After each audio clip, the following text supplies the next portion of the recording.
ఇక్కడ కారణజన్ముడు అనేది ఏమి ఉండదండి. అది మనం మన మీద ఆపాదించుకోవద్దు. ప్రతి ఒక్కళ్ళకి ఒక కారణం ఉంటుంది. మీకు కారణం ఉంటుంది, నాకు కారణం ఉంటుంది. ఏమిటా కారణం? కర్మ కారణం. జన్మకు కారణం ఏంటి? కర్మ కారణం, అంతే కదా.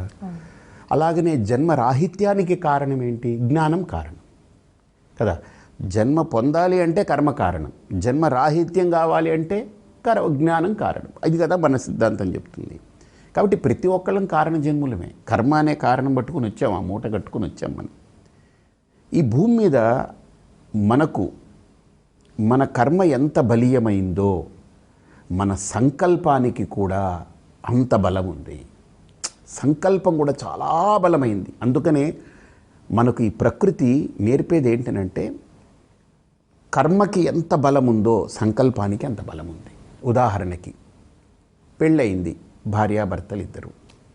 వాళ్ళు కనుక మేము ఒక 3 ఏళ్ల వరకు మేము ఇప్పుడు పిల్లల్ని కనే ఆలోచన లేదు అని అనుకున్నారనుకోండి, వాళ్ళ కర్మలో కూడా వాళ్ళకి పిల్లలు కలిగే అవకాశం ఉండదు కదా.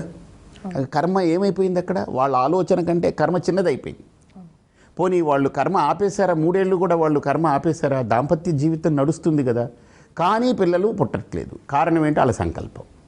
చూడండి, కర్మ చేస్తున్నప్పటికీ పిల్లలు కలగట్లేదు, కానీ సంకల్పము పిల్లల్ని వద్దు అని 3 ఏళ్ల వరకు పెట్టుకున్నారు. ఆ వద్దు అని పెట్టుకున్నటువంటి ఆ ఆలోచన కర్మ కంటే ఎంత గొప్పది.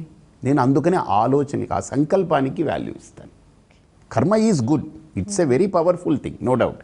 కానీ కర్మని ప్యారలల్గా మనం చూస్తే సంకల్పం కూడా చాలా గొప్పది. నీ సంకల్పాన్ని పెంచుకో, అది నిన్ను నడిపిస్తుంది.